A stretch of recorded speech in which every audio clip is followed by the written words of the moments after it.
So without further ado, it is now my honor to introduce our moderator for the session, Dr. Elizabeth Chizema. Dr. Chizema is the End Malaria Council Secretariat Officer at African Leaders Malaria Alliance, seconded to support Zambia's End Malaria Council and Fund. She has held numerous leadership positions in her distinguished career, currently serving on national and international committees, including the board of the RBM Partnership to End Malaria. Dr. Chizema, thank you for being with us today. Welcome. Thank you very much, and good morning, good afternoon, everybody, and welcome to this very, very important panel discussion, domestic advocacy and resource mobilization for malaria. We are grateful to the Isdell Flowers Cross-Border Malaria Initiative for organizing this roundtable where we shall hear discussions, submissions from various leaders. The discussion today will focus on domestic advocacy and resource mobilization for malaria elimination.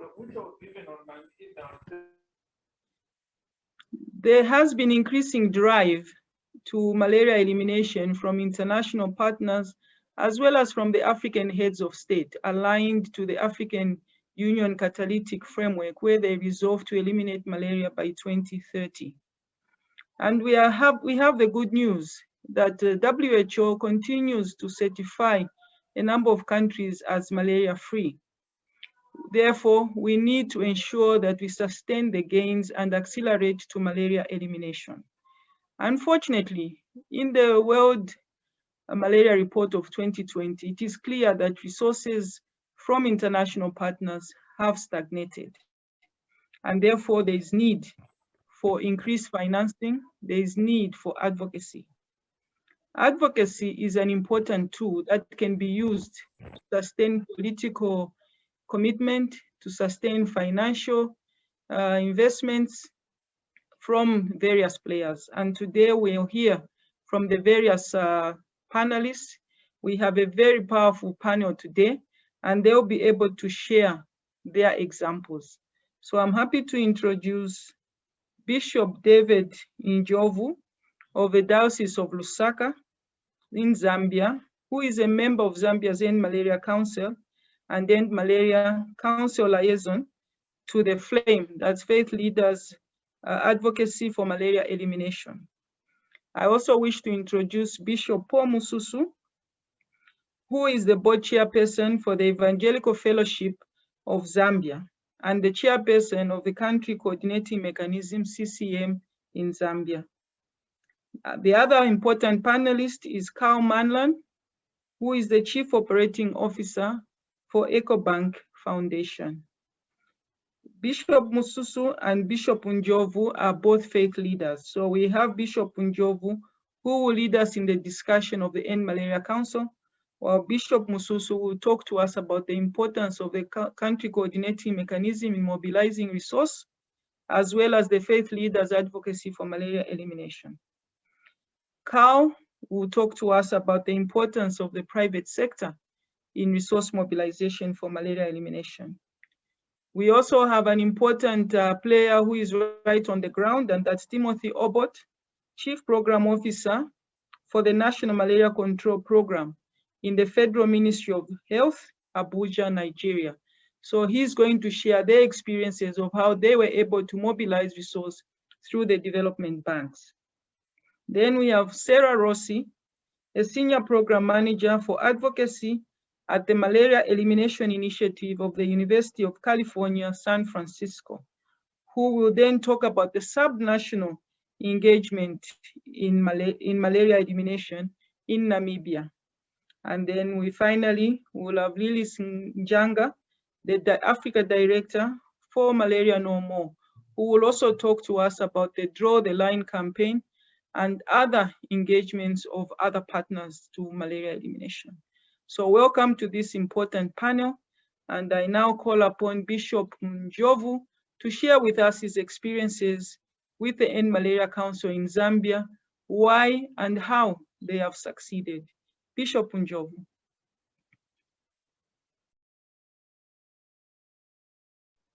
Bishop Njovu, you are muted. Thank you very much. Good morning, good afternoon, and good evening. The Zambia End Malaria Council was established 2 years ago by the President through the Ministry of Health. And the Minister of Health is the chairperson for the council. And we also have some partners who have seconded staff to support the work of the End Malaria Council. And these PMI and PATH. And the End Malaria Council is also found at the provincial levels. As you have heard, the End Malaria Council also established the End Malaria Fund, which is a non-profit foundation to support resource mobilization. So the End Malaria Fund is under the End Malaria Council. In other words, whatever they do, they report to the End Malaria Council. And the chair of the End Malaria Fund comes from the private sector. And the whole reason of doing this is to ensure that there is confidence in the fund. The members of the Zambia End Malaria Council and the fund are drawn from influential institutions across the sectors. For instance, we have the public sector, where you'll find government ministries, including the Office of the Vice President. You have the private sector, and here you have the Zambia Chamber of Commerce and Industries, Zambia Chamber of Mines, and particularly First Quantum Minerals, who have been very, very helpful in the fight against malaria. We have Zambia Sugar, we have a manufacturing company, Trade Kings. We also have a manufacturing company which manufactures paint, Kasai, Plascon, and we have also Isdell Flowers. And apart from this, we have the community being represented at the End Malaria Council. And here we have a traditional leader, Chief Mumena. We also have the religious leaders, and these are Dr. Shaban and myself. The End Malaria Council meets quarterly, and each time we meet, we receive reports that are coming from the different sectors. And there is one tool that we use at these meetings, and this tool is called the scorecard. It's a very important tool because it shows us where we are and how we are progressing. For instance, at one time in one of the meetings when the tool was presented, we discovered that actually there was a stock out with the part of the medicines that we use, particularly the IPT. And it was at this meeting that a task force was established to see how they could mobilize resources to ensure that we stopped.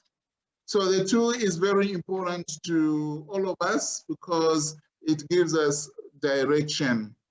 And the End Malaria Council is proactive by engaging leaders and communities to support the malaria ends with me. As I mentioned, we're now established at the provincial level. We also sensitize the parliamentarians and also train the religious leaders so that they could be effective in their advocacy. The malaria and the End Malaria Council basically looks at three things: advocacy, resource mobilization, and action and accountability. And what we mean by action and accountability is just to hold people accountable to what they are supposed to do. And as part of the End Malaria Council, we have also placed through Isdell Flowers some billboards at the border posts, which are promoting malaria messaging.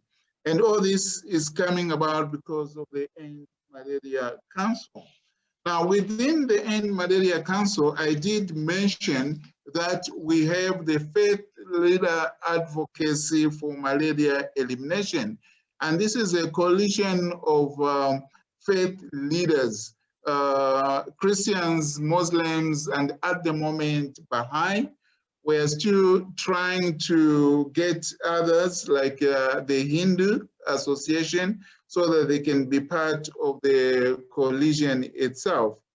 And now I'll ask Bishop Msusu to briefly tell us what this Flame Coalition is all about and what do they do, especially in terms of advocacy and resource mobilization. Bishop Msusu.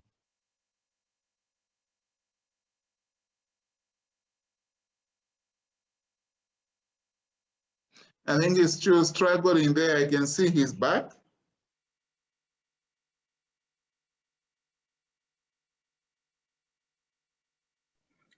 Bishop Msusu, we want to welcome you as the next panelist. If you can approach the screen so that we can see you and you can unmute your mic. Bishop Msusu. Thank you very much. We will come back to Bishop Msusu and hear about the Faith Leaders Advocacy, but you also heard from Bishop Njovu, the multi-sectoral action for advocacy and resource mobilization in Zambia. So I now call upon Carl to speak to us about the private sector engagement. We really wish to take this opportunity to hear from the private sector because they are a non-traditional player in the malaria world, and we are really grateful that you are here today to share with us. Carl. Thank you very much. Thank you very much for the opportunity, and greetings to all that are listening to us, and I hope we've had an engaging conversation.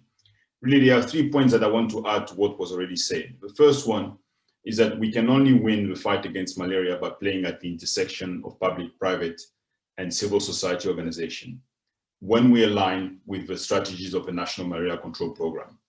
There is no private sector strategy, there is no public sector strategy or CSO strategy. There's one strategy, which is the National Malaria Control Program strategy. The second point for us as EcoBank was the fact that we observed that small and medium enterprises in countries are often missing in this discussion around what the private sector could do. Therefore, we went around our portfolio, the bank's portfolio of SMEs, to engage with them in Benin, Burkina Faso, and Senegal at the moment, and looking at how leaders of SMEs in these respective countries can play a bigger role in the fight against malaria. And we think it starts with knowledge. Do they know about the strategy of the National Malaria Control Program? And how do they use this knowledge to advocate internally with their staff and their clients around what needs to be done to fight malaria in the country? The second role is on advocacy. Once they know and they have the knowledge from the National Malaria Control Program, some of them may choose, for example, not to distribute mosquito nets at the time when the campaign has already ended and there's 95 to 100% coverage, well, let's say 95% coverage. And I think this is important. It is important because we have to make sure that at any given point in time, whatever action is taken in the fight against malaria is aligned with the National Malaria Control Program strategy. Once these two are in place, the knowledge and the advocacy, the discussion about resources become an easier one to have because we have clarity in terms of how the resources are going to be used to support the work of the National Malaria Control Program. My final point on this is around the incentives that we can create from anyone to be able to contribute. So in Benin and in Senegal, we've helped put in place a local matching fund. We felt that it was important not only for companies to come forward, but any individual in the country that feels that they can spare a shilling, a dollar, a rand, whatever currency, they can actually contribute to that fund. Of course, the first target is SMEs, but nothing stops us to think about how do we pool our domestic resources in a way that ensures that there is availability from those that feel that if I actually put and we pool, it will be much larger than just me trying to go and buy 2 or 3 mosquito nets to help. And I think this is important. And the final example on that is that in Benin at the end of March, a couple of days ago, they had a private sector engagement meeting with the National Malaria Control Program. And one of the outcomes of this meeting was that EcoBank was going to work with other private sector partners and SMEs to make sure that the 2023 campaign, mosquito net campaign, is fully funded. The gap that has been identified will be filled by private sector contribution at local level. This is a concrete step that you can work in the different budget cycle of the different companies so that by 2023, it's a collective effort to ensure that all people in Benin have actually received the mosquito net. Thank you very much. Well said, Carl, and I'm sure other countries and members who are here are learning from you. And we've clearly heard that it's one strategy that is used, and we don't have parallel strategies that are coming up. And no one is too small to be engaged. SMEs and individuals are just as important, and malaria is an investment. So at this stage, allow me to invite Timothy Obot to tell us about their resource mobilization efforts working with development banks. Thank you.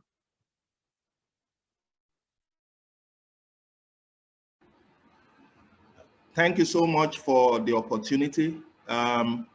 Let me begin by apologizing on behalf of my national coordinator who couldn't make it because of some official engagement. My name is Timothy Obot. I'm a deputy director in the Federal Ministry of Health, National Malaria Elimination Program. Let me start video, okay. All right. So, as we all know, Nigeria contributes 27% malaria cases globally, and then 23% of deaths, which, looking at our population, that's pretty huge. But concerted effort has been made over the years to reduce malaria prevalence, and over time, we've had our prevalence reduced from 42% in 2010 to 27% in 2015, and then current from the NDHS 2018, 23%. However, other indicators have been improving over time. When we implemented the last strategic plan, we are on our 5th strategic plan now. The last strategic plan, which covered the period 2014 to 2020, we had an issue that arose. 13 states did not have support. That meant they could not do mass campaigns. We had problems with anti-malarial commodities also. And that pushed the program forward to look at ways that we could get funding to be able to support the malaria program. The MPR review that we did showed that we didn't perform too well because of this lack of support for the state. So what we could have done better, we didn't do as much as we could have done. And all these arose from the point that the World Bank project, the Booster project, ended, and of course the Global Fund reduced the number of states that were supporting from 30 states down to 23 states, and it's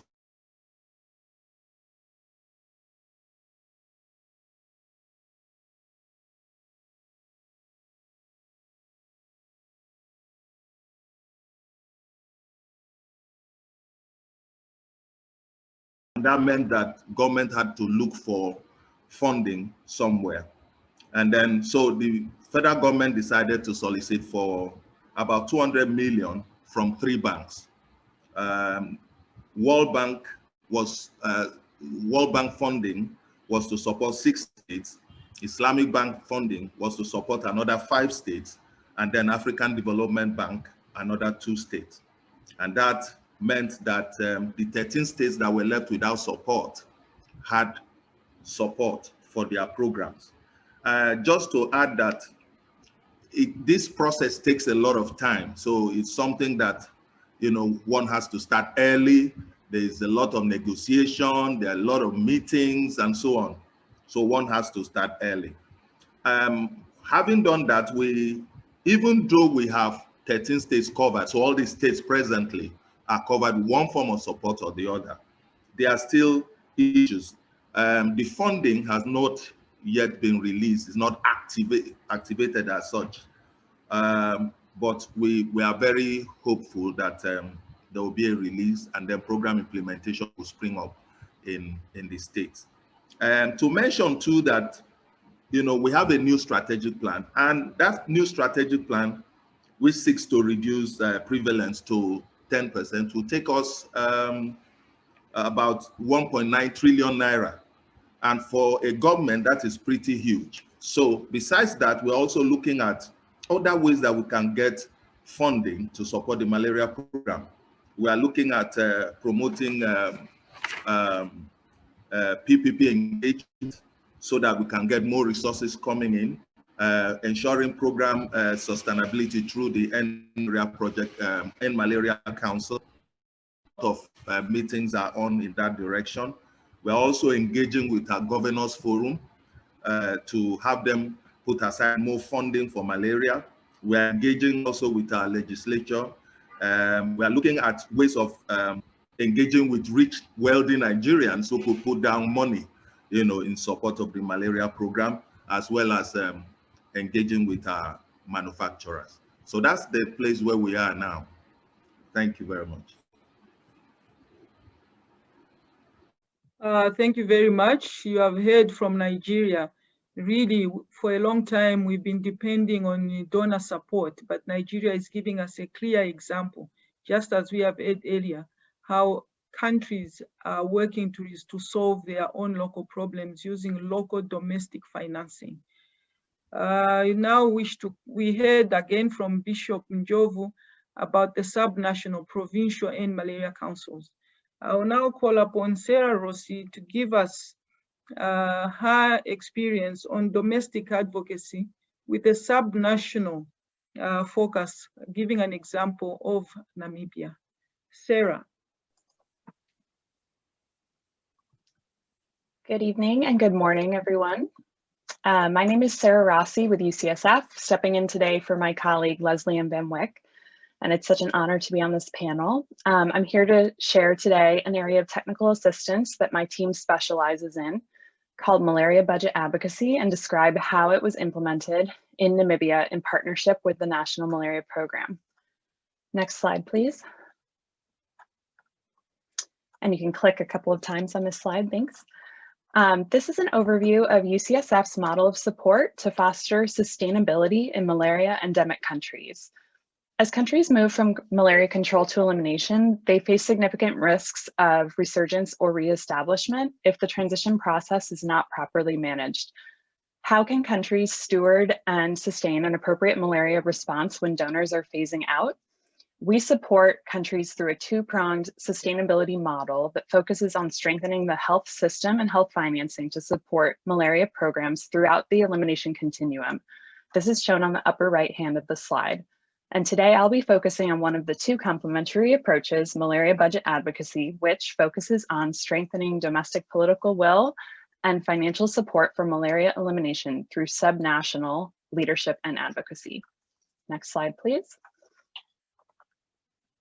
Malaria budget advocacy is a country-led domestic resource mobilization process where UCSF's team is involved for 1 to 4 years of catalytic support, which is then sustained by country stakeholders and government systems and structures. The general process is mapped out at the right. We begin with a deep dive into the country's political, health, and financial systems with extensive consultation with governmental stakeholders at all levels and key partners to gain insights on gaps and opportunities. We facilitate a convening of stakeholders to develop an advocacy strategy.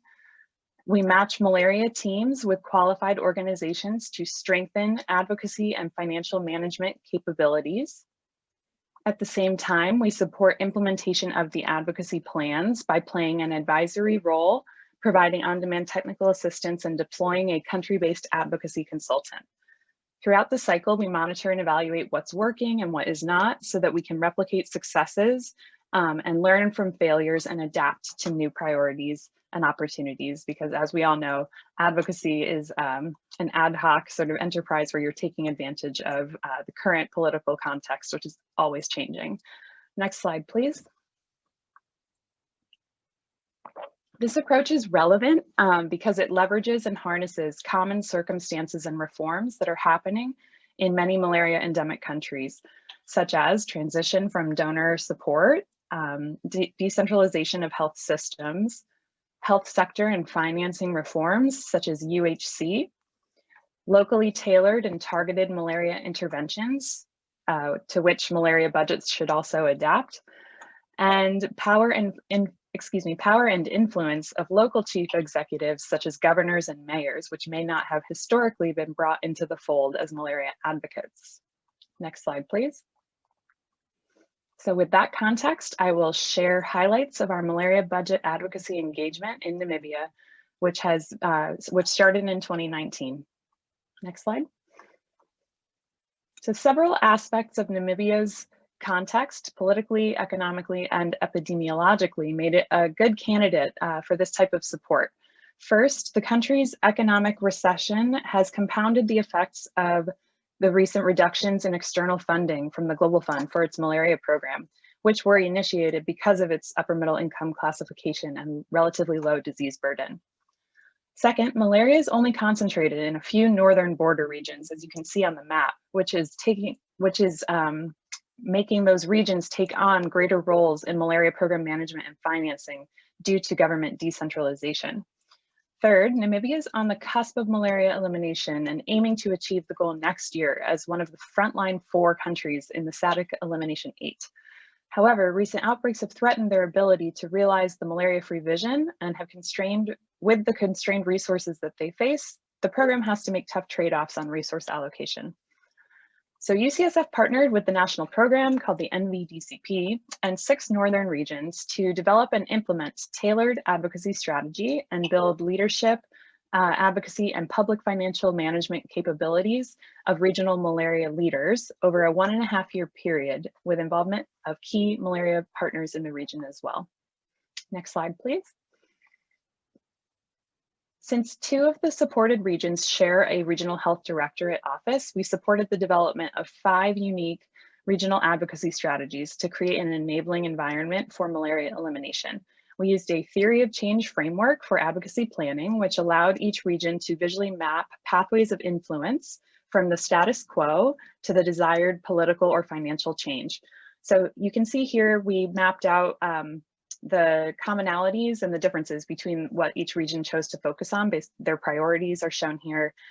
They spanned policy influence, resource mobilization, cross-border cooperation, and capabilities in leadership and budget planning. Next slide, please. To help respond to the region's priorities around budget management, we partnered with the Center for Economic Governance and Accountability in Africa, CEGA, a South Africa-based regional CSO with expertise in training and capacity building.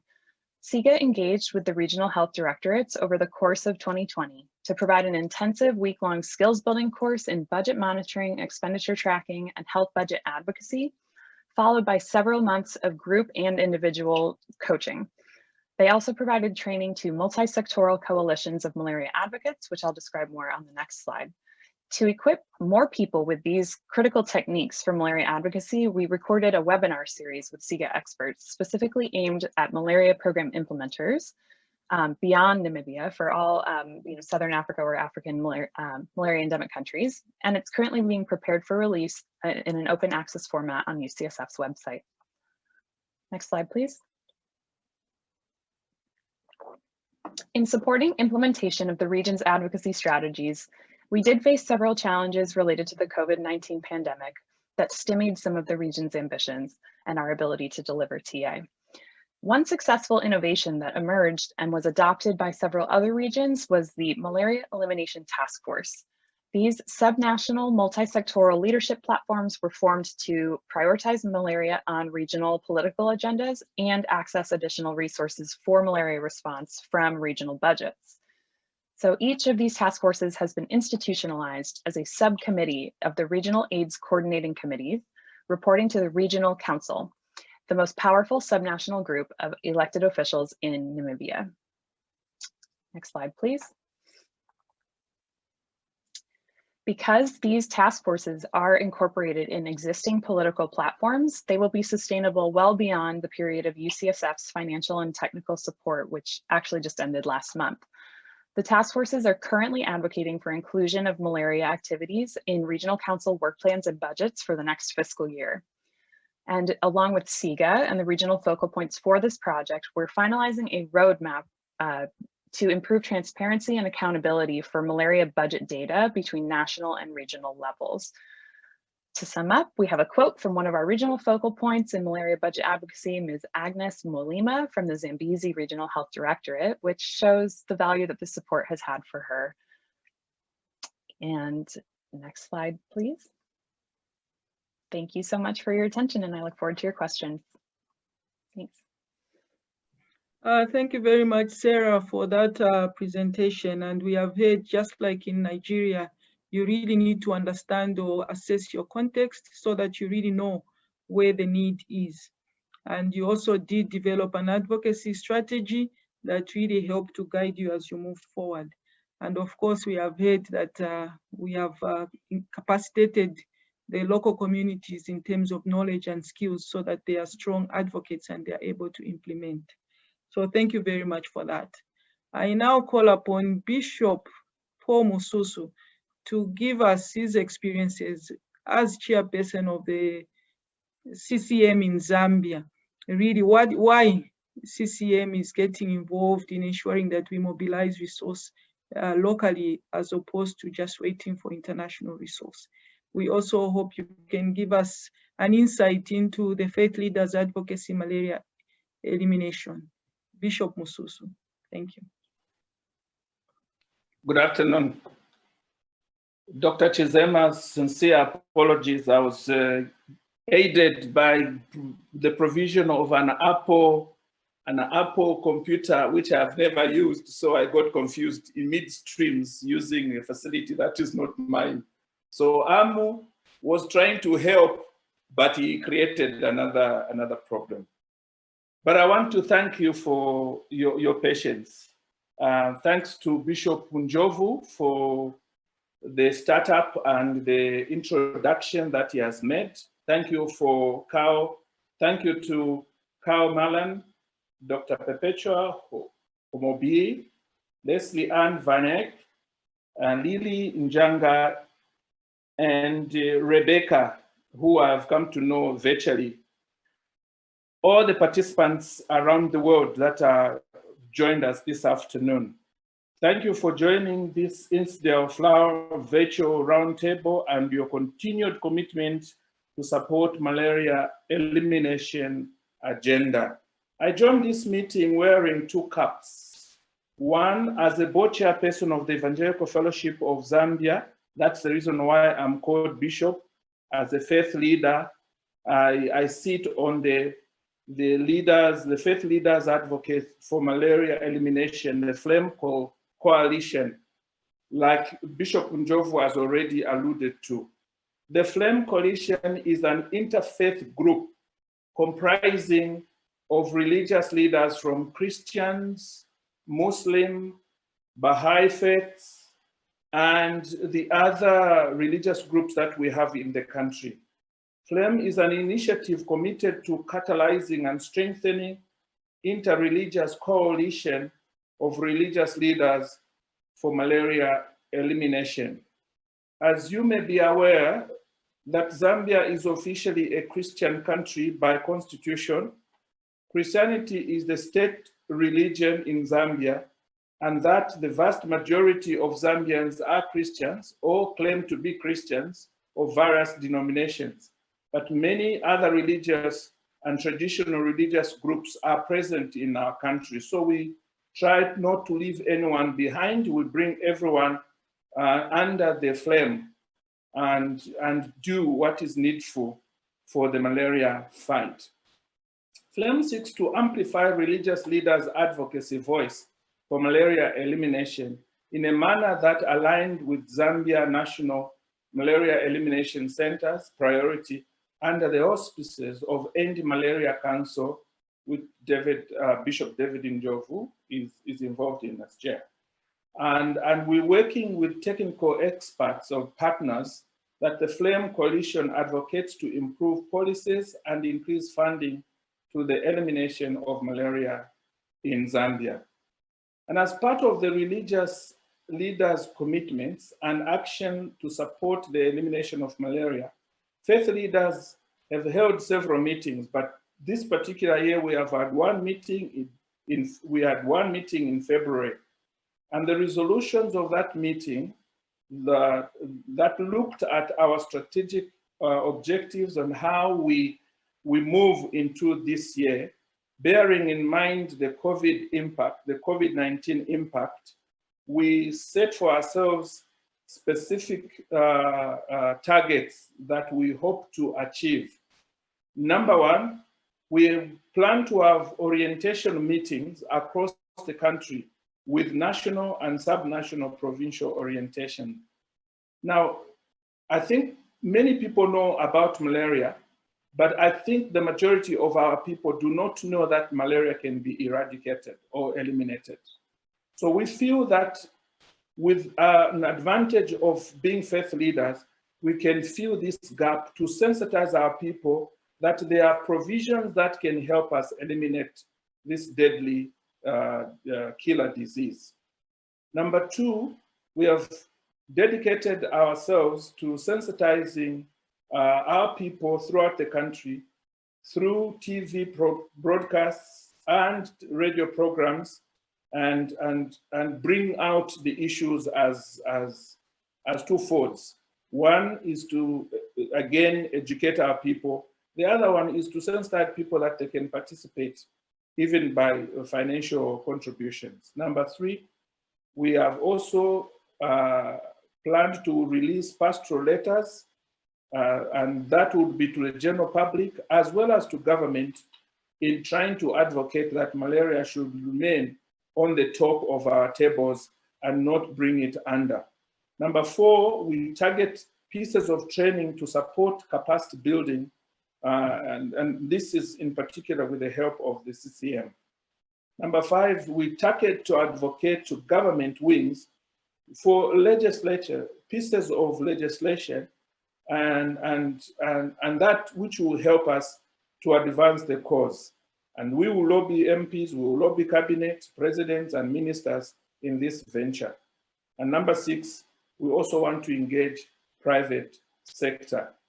And last year, if I may highlight, one of the things that we did was to have fundraising works, fundraising ventures, such as going to private sector and engaging them in how they can contribute.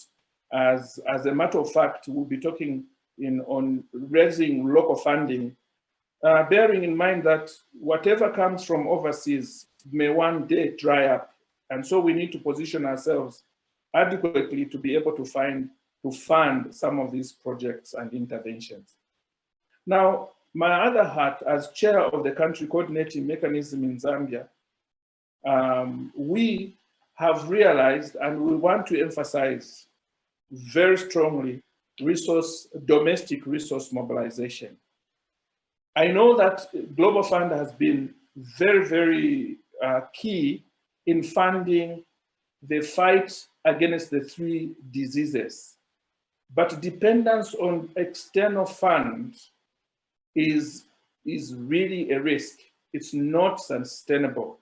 And so we have, as CCM, endeavored and taken it upon ourselves to take this bull by the horn, to fundraise domestically, to lobby for funds, either from other private sector, business people, or even in government, because government has other priorities, and if there's no one to nudge them and bring it to attention, they sometimes will have their priorities misplaced. So CCM feels very well positioned as a neutral player to be able to talk to donors as well as government in our mandate as a country representatives of the fight against these 3 diseases.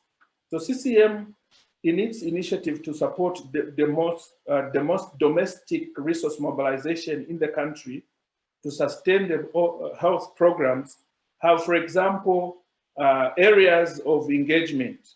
One that I can cite to begin with is the private sector engagement.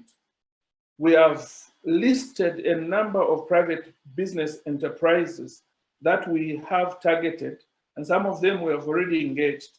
Like I can cite in Northwestern Province, we've already been dealing with First Quantum Mines, minerals, and this is a mine conglomerate that has helped us. Even already with the Global Fund funding, they've helped us to distribute bed nets. They've helped us to fumigate some of the surroundings. And by the way, Northwestern Province is one of the highest malaria infested region. But what we are trying to do is not just First Quantum, but we want to reach out to several other business enterprises so that they can assist in this avenue. Particularly of interest to us is to realize the realization that actually malaria can end. And when you engage private sector with something that they know they can do so now, and it is not perpetual, they can jump on it and help funding it. Secondly, we want to hold government responsible and accountable in their commitment to the health programs. Yes, Global Fund is coming on hand and helping us fight these diseases, but sometimes as government, our priorities are elsewhere. So it is our role as CCM to continue bringing it back to them and reminding them that, for example, you pledged, you committed yourself to a contribution of $5 million to Global Fund. When is that fund, those funds made available? About this year's budget. So it is taken upon ourselves, we have taken this upon ourselves as CCM to make sure that this becomes an issue. And also in terms of engaging the donor community. Last year when we had the replenishment with Global Fund, we played a major and key role in engaging the embassies, particularly one that we hosted by the French ambassador as a prelude to France hosting the Global Fund event, fundraising event. We did something locally. So all these initiatives are aimed at increasing domestic resources that we feel should be a source of sustainability should Global Fund funding cease at some point. We anticipate that anything can happen. Nobody expected that we would end up with COVID-19. It has come and it has shaped most of our engagement and the things that we do. So in the event of such catastrophes, you are better placed if you have local and domestic funds that can sustain your operation should the global picture change. So with my role as the faith leader, as well as CCM, I try to bring this to bear that we must have, a fallback, not just really a fallback, sustainable initiatives that will keep us afloat in case of any cessation of our external funding. Thank you, Doctor. Thank you very much, Bishop. We have heard the commitments of the faith leaders. We have heard the commitments from the chair of the CCM. So my request to you, Chair, is that we can begin to see more and more share of the Global Fund resource to malaria when you look at the 3 diseases. It also reminds me when you talk of COVID-19, at the beginning, you said you had challenges to be able to present your remarks, but you still had a very quick comeback. You had the plan B. So it's also our hope as we are continuing with the malaria elimination plans. Definitely there are challenges on the way, but we should be able not to be demotivated, but to even come up and say we need to do even more so that we can achieve those targets. So thank you very much, Bishop. We are now going to our last but not the least of our speakers, who will give us an example of draw the line campaign, and not just targeting one country, but several other countries. Lilis Njanga from Malaria No More. Thank you. Thank you very much, Dr. Chizema. It's indeed a pleasure to be here today. And so thank you very much for inviting Malaria No More to this very important session. And just by background, Malaria No More has been supporting and working with the global malaria community to deliver groundbreaking mass communication and advocacy campaigns, all with a vision of ensuring that no one should be dying or should be incapacitated by this preventable and treatable disease. And beginning this year, we have moved to supporting local advocacy and communications.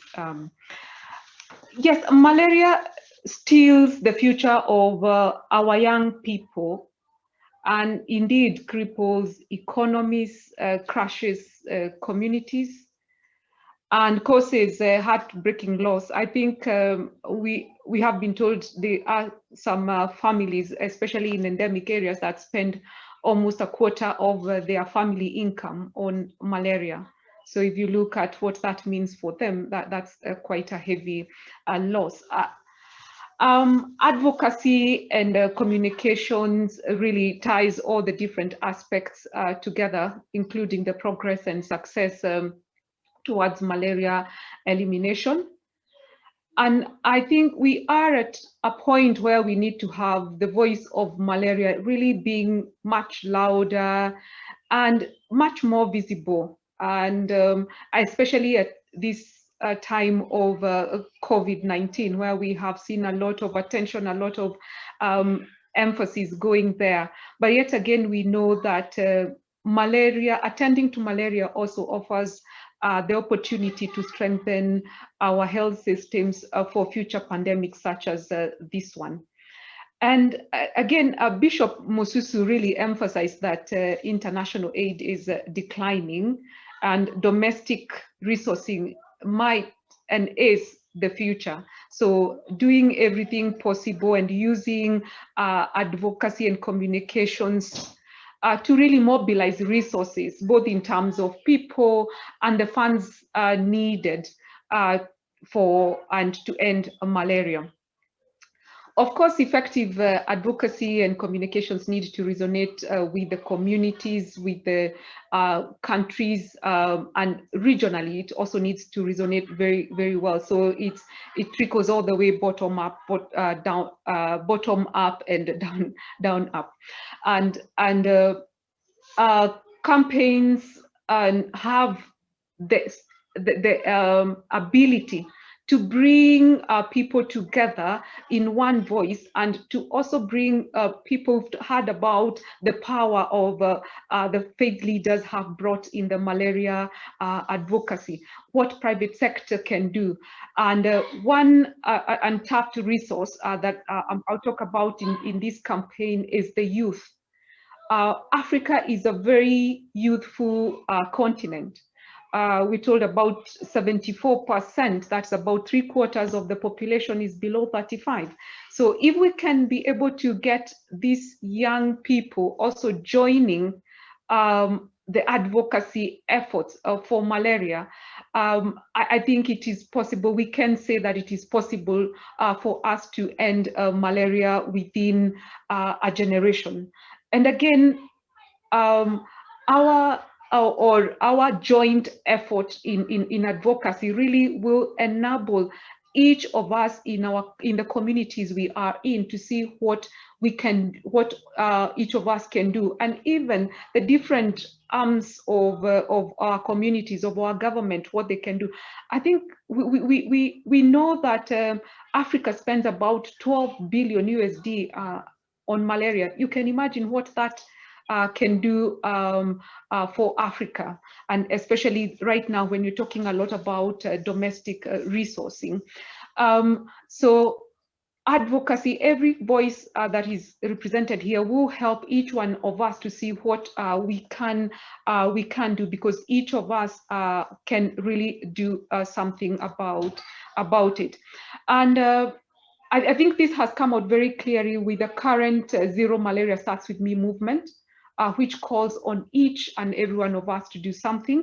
And today I want to specifically talk about Draw the Line Against Malaria campaign, which is a campaign that is calling on young people across Africa, all and to some extent around the world, to unite to fight malaria. One, by driving more action, more innovation, pushing for more funding, getting the leadership engaged, and really all with the focus that it is possible to end malaria within a generation. And our African youth really provide us that opportunity with the energy and everything they've got to push this fight against malaria. I think we are in that position to be able to do that. And the campaign features African artists from different parts of the continent. We have artists from Nigeria, from Kenya, from Rwanda, from South Africa, all coming together. And I think we are living at a time where the youth are well connected and really not deterred by the borders, and are really doing something.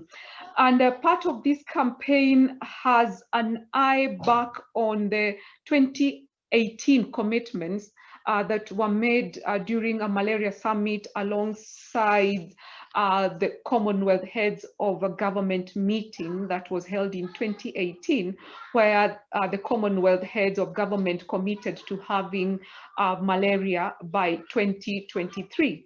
We know, of course, COVID has presented all of us challenges, but we do not want to lose sight of those commitments. And this campaign, which is really young people using their art to bring them together in a way that they can present some artwork. So Draw the Line, the young people are symbolically visiting zeromalaria.org to draw a line, and this artwork will be presented to the hands of the Commonwealth Heads of Government during the summit expected to take place in June this year. And this is a reminder to our African leadership that we are all looking up to them to honor the commitments, to really translate the promises into action.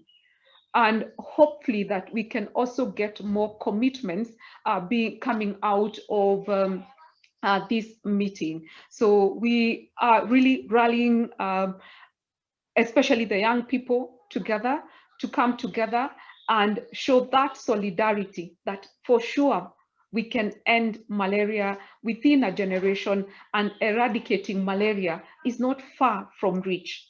And I think we have talked about it in this session, that it can really be achieved. So without taking much more time, we would want to just share with you the campaign, or a film, a part of this, really showing how the young people are really wanting to be part of this movement, or this advocacy to eradicate malaria. And for sure, I think the youth can play a very, very big role alongside all the other parts of this campaign that we have talked about, and the key ones that already have shown progress, and the youth can really come together and be part of this. So I will kindly request that if you could give us just about less than 2 minutes, we could screen this film, and really just showing the youth from Africa, different countries in Africa, really joining and being part of this campaign to end malaria. So please, if you could run the...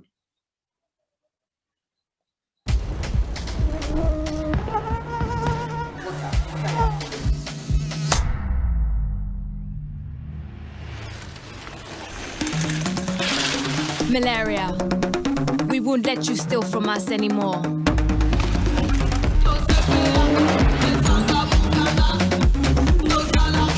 We are the generation that can end malaria.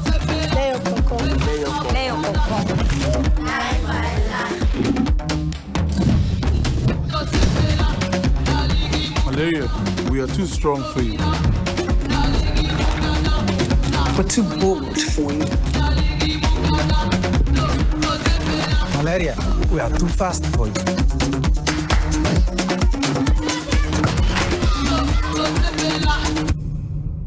Malaria, I don't like you.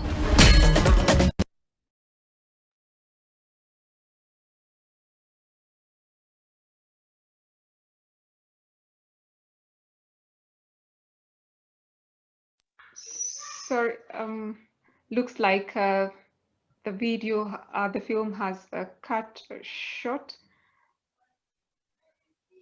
Are we able to show that? If not, then I guess we shall share the link with the participants. Thank you very much. The video has cut. Maybe we can share with the participants, but you can give your concluding remarks. Thank you. Yeah. So thank you very much. I think what I'll just want to say is that ending malaria, eradicating malaria from the face of the earth, and especially of the African continent, which bears 94% of this global burden, is really possible. But it all takes each and every one of us to really do our part and be part of ending malaria. And it's really great to hear what the faith leaders are doing, what the private sector is doing. So indeed, if we all come together and see that each of us can see the urgency to end malaria, look at how it is affecting our communities, taking up to 40% of the health system in some areas, then we can really do something. And it is great that all of us here are here because we want to be part of that generation that ends malaria. So thank you very much and glad to be here. Thank you. Excellent, and thank you very much to all the panelists. So you have heard from all the presentations. From me, I've heard quite a number of words that can be used for advocacy, including malaria is preventable, it's treatable, malaria kills. You saw Bishop Njovu's sign behind him that malaria kills, so he's really a strong advocate on that. The heartbreaking loss, the strengthening of health systems using the malaria programs, and then the untapped resource of the youth. But I'm still not hearing that loud voice. I'm still not hearing enough of malaria elimination, but I'm happy that most of my panelists here believe that malaria can be eliminated. We are now coming to open up for questions. Please type your question in the chat box and or question and answer, and we'll be able to direct the questions to the relevant people. So I'll start with the first question, which is coming from Todd Jennings from Zambia.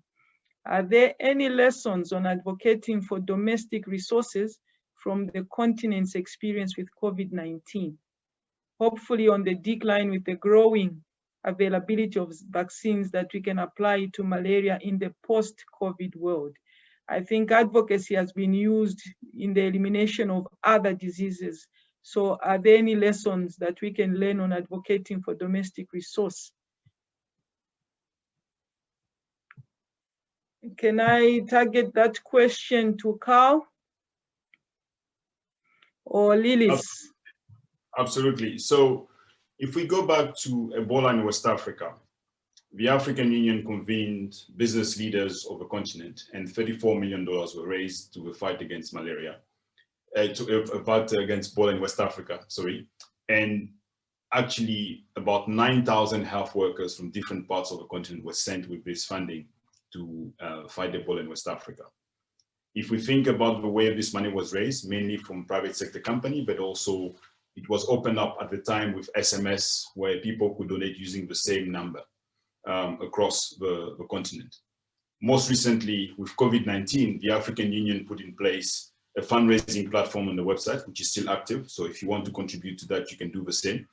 And there are more and more opportunities for individuals, companies to donate in raising those resources. The challenge that we face is that we don't often have that narrative about how communities, how individuals are coming together to fight these diseases. And on that point, I want to stress that we have to remember that often the first responders in being Ebola, being COVID-19, or being malaria is a community around us. And how do we make sure that we start to document and understand what's the value addition to this community contribution to the fight against malaria? There are examples that we can draw from. Thank you. Thank you very much, Carl. Lilis, did you want to add?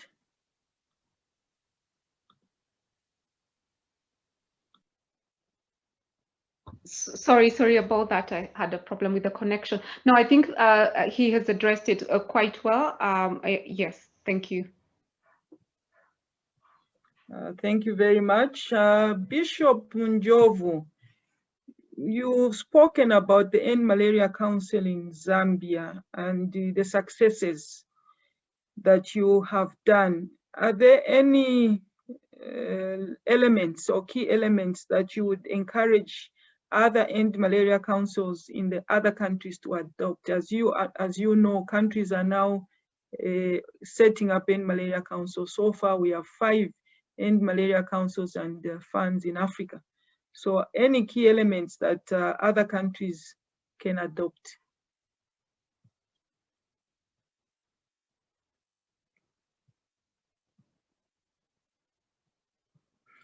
Bishop Munjovu, you are muted.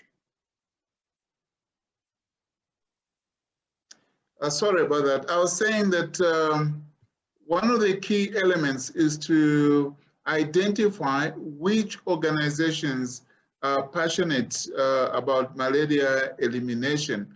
If you are going to have an organization like Bishop Msusu has said, the first quantum mine, then that is that will be an encouragement and they'll be able to deliver the work. Secondly, is to ensure that nobody is left behind, particularly when we talk about the communities, because they are the end users of whatever interventions that are being put in place. And thirdly, the political will is very, very important. Once the political will is there, then we'll be able to see progress in the elimination of malaria. Thank you very much, Bishop. Back to you, Carl. I think we've learned a lot about what EcoBank is implementing. So there's a question for you from Chris Flowers, and they're thanking you for EcoBank's support in the fight against malaria and appreciated the great points that you made about the SMEs. So how is it going recruiting larger companies and Western companies that operate in Africa into this campaign? As you answer that question, could you also share with us any lessons that other countries can adapt from you as well, based on your experience? So starting with SMEs was for us a strategy in getting to larger companies, being African corporates or Western companies or foreign companies. We have to start from homegrown solutions. The same way we speak about developing our capabilities, it was important for EcoBank as an African institution to ensure that we start with the local. The local SMEs have connections with the Western or Asian, South American larger companies. And it is through these connections that we ensure that the conversation around how we prepare a private sector response is actually homegrown. Of course, the fight against malaria requires, as I said in the beginning of my comments, an understanding of the national malaria control programs.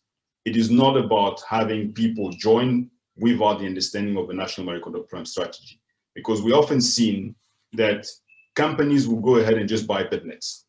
It seems to be a nice thing to have, and on Monday paper, it's all on the front page, and we congratulate each other for that.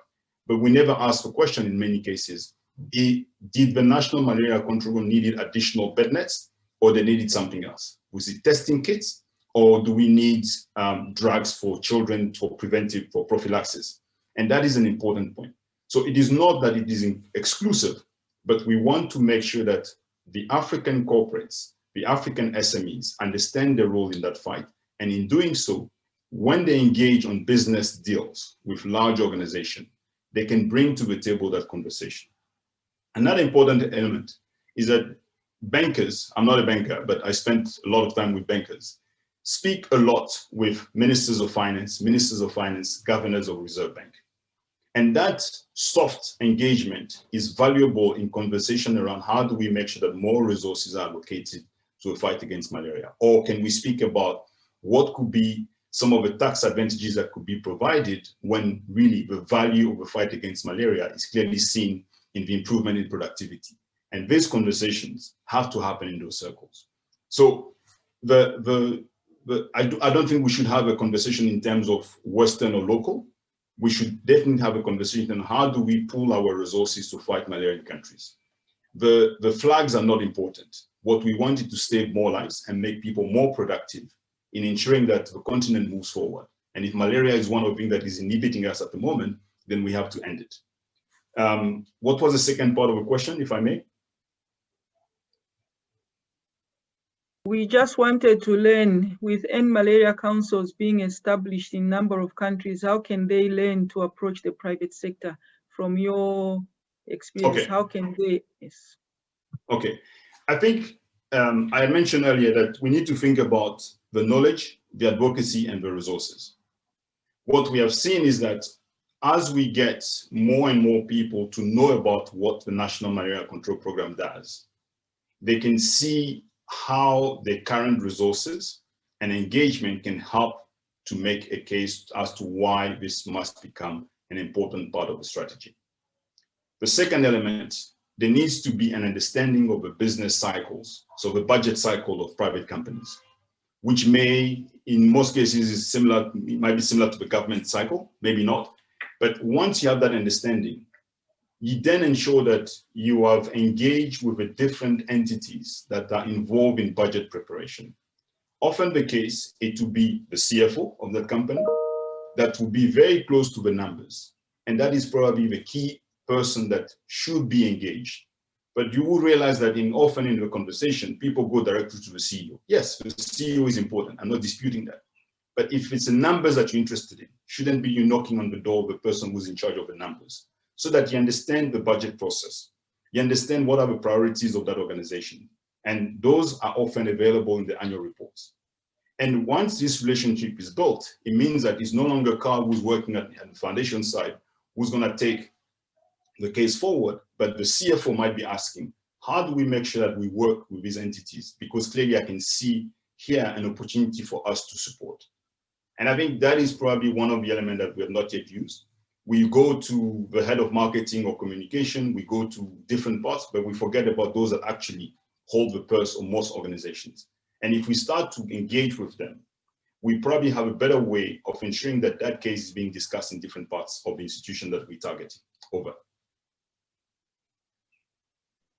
Thank you very much. And we had a response further from Manuel, indicating that there are several good examples within Africa of effective malaria vector control implemented through PPP, private-public partnerships. And we believe one example is in Ghana, where the Ashanti gold mines were involved, but there are several other examples. Maybe Manuel could type their answer somewhere so that people could get the benefits of those examples. Bishop Njovu, you talked about the scorecard. So we have a question here which says, can you please talk more about the EMC scorecard and how it contributes to accountability? So there's an example of a scorecard there. Thank you very much. The goodness with the scorecard is that all the activities that come from the strategic plan and all the stakeholders, what they intend to do, is plotted on the scorecard. And as they carry out their activities, we are able to see what they have done and what they have not done. And especially when the scorecard, there are three colors there. There is the green, which means it is progressing. They have done that particular activity. There is yellow, which shows that, well, it is still in progress. And there is red, which shows that they haven't done anything. So we are able to ask why they haven't done that activity. And is there a way as a council we can work together to ensure that that activity is being done? For instance, when it comes to FLAME, we had a lot of activities that we had lined up at the beginning of last year. But because of the COVID-19, that was not done. So when you go to the scorecard, you'll be able to see the red marking. And the question will be why? And we are able to answer that it was due to COVID. So it is a tool that helps in monitoring, and also it helps in asking questions to the people who have put up the activities at the beginning of the year, which they have not done. Thank you. Thank you very much, Bishop. Well explained. So we have the indicators there in the scorecard. The African Leaders Malaria Alliance has supported the development of the scorecard and is available to support all the other countries. But there are also other scorecards that can be used. But the one given as an example here is from ALMA, and that is used at country level. So the countries themselves decide the indicators that they will follow. There was another question, maybe for Lilis. How do you engage the youths?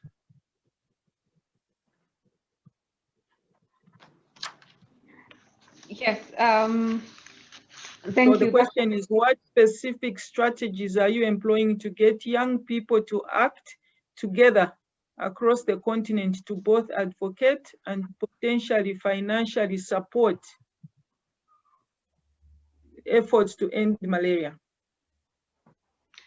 Thank you very much for that question. And so the immediate way that we have begun, and I'd like to emphasize we have begun because this is really a work in progress. So we have identified right now various artists, sports personalities from different parts of Africa. And these are young people, successful people who the young generation can relate to. So for example, in Rwanda, we have Sherry Silver. In Kenya, we have the world marathon champion, Eliud Kipchoge. In Nigeria, we have Dr. Omotola, who is an actress and a philanthropist. And all these are personalities that are well known in these respective countries. So when we have people who the young people look up to being engaged in the malaria advocacy, then the young people actually see that this is part of something that they would want to be associated with.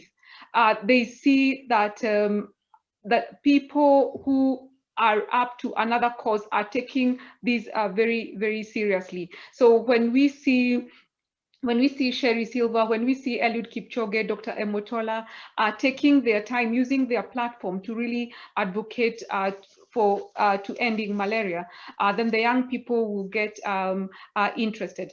Another thing that we're currently employing, and while we acknowledge this might only have access to those who have an internet connection, is really through the zeromalaria.org.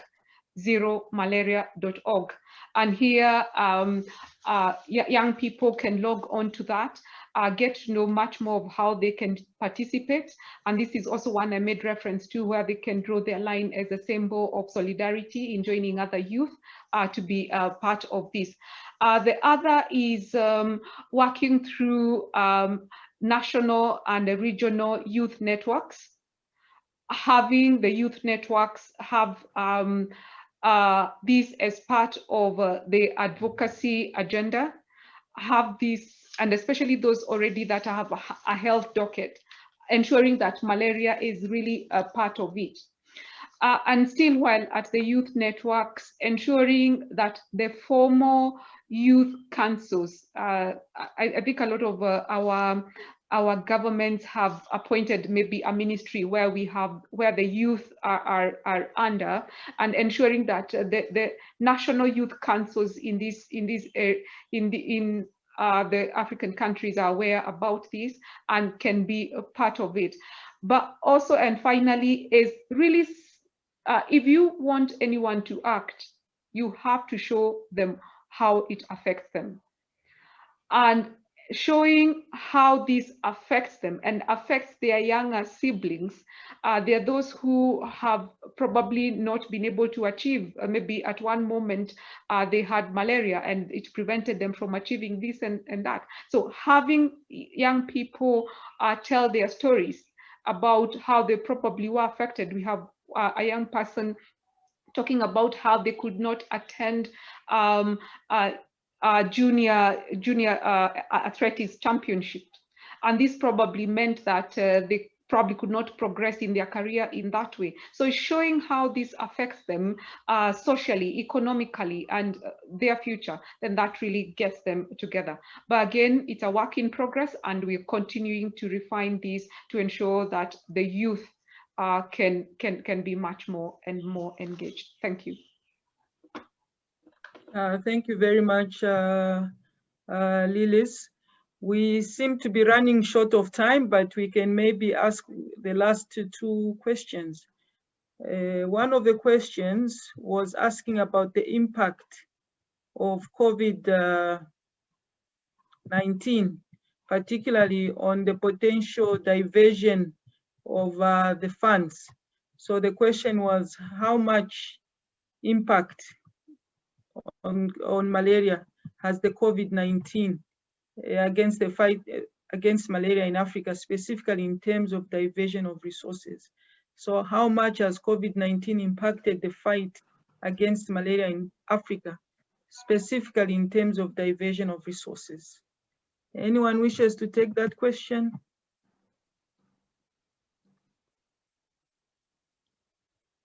Sarah? Lilis, you were unmuted, please. No, I was just going to mention that COVID-19 has been both a really sad situation for malaria fight, and again has provided lessons for us. A lot of funding has, of course, gone into malaria, but also we have seen resurgence in malaria, especially given the symptoms being similar, the fever aspects especially, and where people have not sought health attention due to that. But looking at the resources, we have seen a lot of attention going into COVID, and what would have expected to be going, especially maybe the domestic resourcing, because the international resources for malaria is still there. But what has mainly been affected is the domestic resourcing, that we were probably making some headway to get commitment from our government for that domestic resourcing. So I would want to say the domestic resourcing is the one that has been most affected. But what are we learning from it? We're learning, especially the malaria community, we are learning that if we can all move together, solidarity pays. Solidarity towards one common goal, and that bigger voice really pays, because solidarity, I think, has helped the fight against COVID be achieved.